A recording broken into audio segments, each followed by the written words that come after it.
거대한 물류센터의 문을 열고 들어가면 대체 무엇이 보이십니까? 쉴 새 없이 쏟아지는 엄청난 물량의 박스들, 막 굉음을 내면서 줄주하는 지게차들, 정말 모든 게 통제 불가능하게 날뛰는 야수 같은 현장이죠.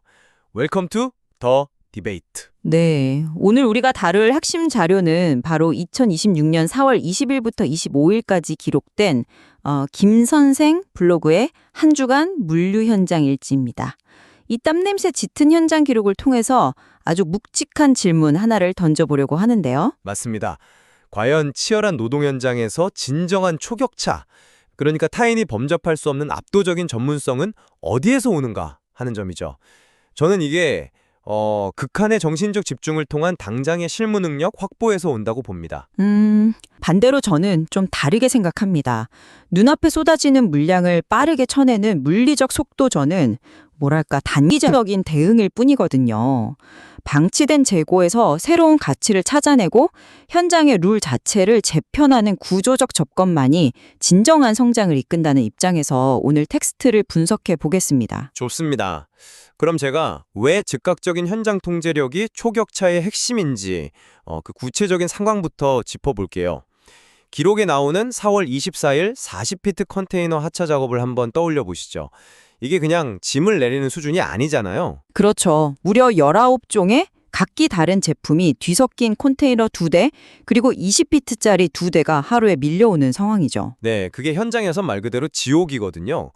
19개의 각기 다른 규격, 바코드를 가진 제품들이 막 산더미처럼 쏟아져 내리는데 이걸 심지어 언어조차 완벽히 안 통하는 외국인 파트타임 근로자들하고 실시간으로 분류를 해야 합니다. 게다가 WMS, 즉 창고 관리 시스템의 데이터까지 연동시켜서 실시간 재고로 입고시켜야 하잖아요. 바로 그겁니다.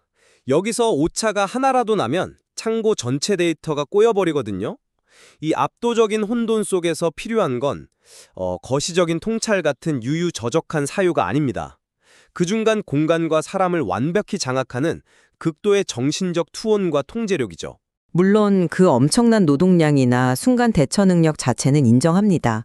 하지만 과연 그걸 혁신이나 초격차라고 부를 수 있을까요? 아니 그럼 뭐라고 부릅니까? 저는 그게 그저 현상 유지를 위한 처절한 방어전이라고 봅니다.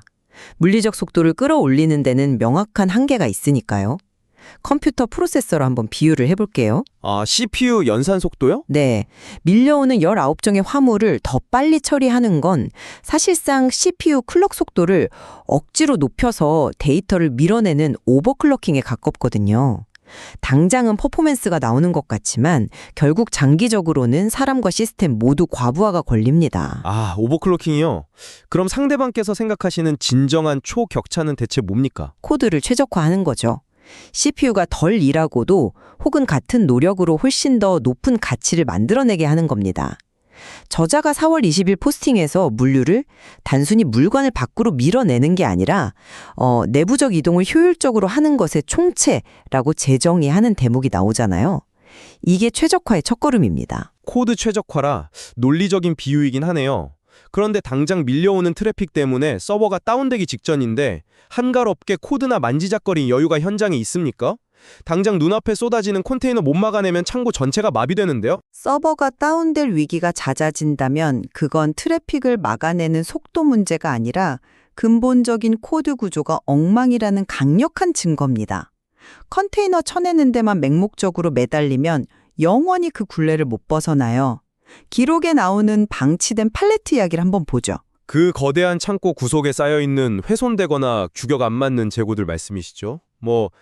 물류 현장이면 어디에나 있는 필연적인 부산물 아닌가요? 바로 그 필연적이라는 체념적인 인식이 현장의 무질서도, 즉 엔트로피를 높이는 주범입니다. 사람들은 들어오고 나가는 활성화된 흐름만 돈이라고 생각하잖아요. 그런데 이 저자는 자신이 통제할 수 있는 범위 안에서 그 방치된 제품들을 들여다봅니다. 목록화하고 재정비해서 판매 가능한 상태로 탈바꿈시킨 그 부분 말이죠. 맞습니다. 죽어있던 자산을 살아있는 수익으로 바꾼 거거든요. 이건 외국인 노동자들 통제에서 하차 속도 10% 높이는 거랑은 완전히 차원이 다른 무에서 유를 창출하는 부가가치 생산입니다. 방치된 재고를 수익으로 전환한 성과는 저도 훌륭하다고 봅니다. 훌륭한 시도죠. 하지만 그 구조적 재설계라는 것도 결국은 당장의 거대한 물류 흐름이 누군가의 땀방울로 원활하게 굴러가고 있다는 전제하에 가능한 약간 사치 아닐까요? 사치라고요? 시스템 구조를 바꾸는 게 어떻게 사치입니까? 들어보세요. 방치된 재고 정리하는 게 자동차 방향을 트는 운전대라면 4월 24일 포스팅의 그 압도적인 실행력은 차를 밀고 나가는 강력한 엔진입니다. 엔진 마력이 턱없이 부족해서 차가 진흙탕에 빠져 있는데 운전대만 이리저리 돌린다고 차가 앞으로 갑니까? 실행의 여유를 창출하는 겁니다. 아, 실행력이 1차적인 여유를 만든다는 점은 일리 있는 역발상이네요. 하지만 육체적 실행력만으로 쥐어짠 여유는 노동을 멈추는 순간 신기루처럼 사라집니다. 반면에 구조를 재설계해서 만든 여유는 시스템으로 굳어져서 계속 가치를 복제하거든요. 그럼 직무 개발 측면은 어떻습니까? 4월 25일 포스팅에 나오는 60대 화물차 기사들이 지게차 배우러 오는 장면이요. 이게 거시적인 워크플로우 개선 같은 우아한 작업인가요? 저는 철저한 생존이자 현장에서 당장 쓸 실무 스펙 쌓기로 보이거든요. 그건 생존인 동시에 완벽한 구조적 시도의 연장선입니다. 40년 가까이 운전대만 잡던 분이 왜 은퇴를 앞두고 낯선 지게차를 배울까요? 화물 운송은 본질적으로 남이 짐을 실어주고 내려주길 기다려야 하는 철저히 수동적인 시간이거든요. 그러니까 자기가 직접 짐을 내리려고 배우는 거잖아요. 다른 사람 기다리다 속 터지니까. 단순히 물리적 기술 하나 추가한 게 아니라는 겁니다. 내 화물을 내가 원하는 타이밍에 내린다는 건 타인에게 철저히 종속됐던 내 시간과 업무 프로세스의 통제권을 되찾는 행위예요. 자신의 직업 생태계에서 가장 고질적인 병목 현상을 스스로 제거하는 완벽한 구조적 혁신이죠. 통제권을 되찾고 병목을 제거한다? 그 관점은 상당히 흥미롭네요. 하루에 뛸 수 있는 운행 횟수도 당연히 달라지겠죠? 하지만 그 주도권을 되찾는 수단이 결국 뭐였는지를 잊어선 안 됩니다. 수단이요? 네, 지적인 사유가 아니었잖아요. 추운 겨울이나 더운 여름에 직접 지게차 시트에 앉아서 투박하게 레버 조작 훈련을 한 육체적 땀방울이죠. 아무리 병목 현상을 기가 막히게 파악해도 결국 현장에선 머리로 아는 것과 손끝으로 해내는 건 천지차이입니다. 기술 획득이 필수 조건이라는 건 저도 인정합니다. 부정 안 해요. 하지만 명확한 방향성 없는 맹목적인 기술 획득은 소모적이에요.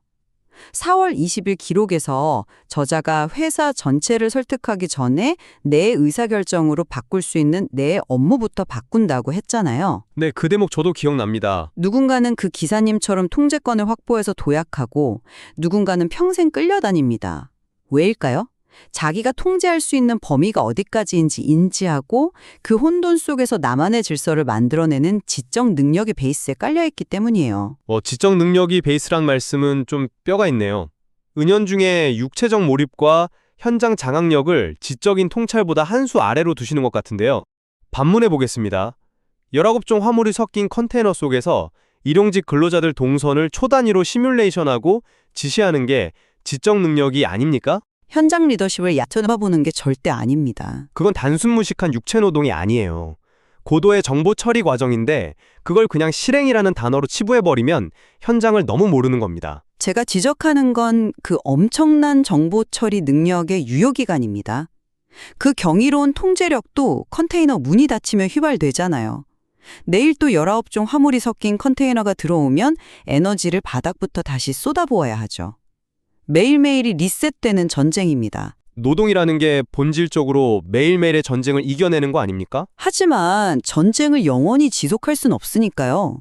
반면에 잊혀진 팔레트를 재조합하는 프로세스는 한번 구조화해두면 내가 다른 컨테이너를 까는 동안에도 회사의 자산으로 굴러갑니다. 오늘 하루의 승리를 넘어 내일 현장이 움직일 규칙을 만드는 거죠. 남들이 장애물로 보던 걸 새로운 자산으로 치환해내는 그 지점에서 진짜 격차가 벌어집니다. 내일의 규칙에 맘든다라 확실히 매력적인 개념이네요.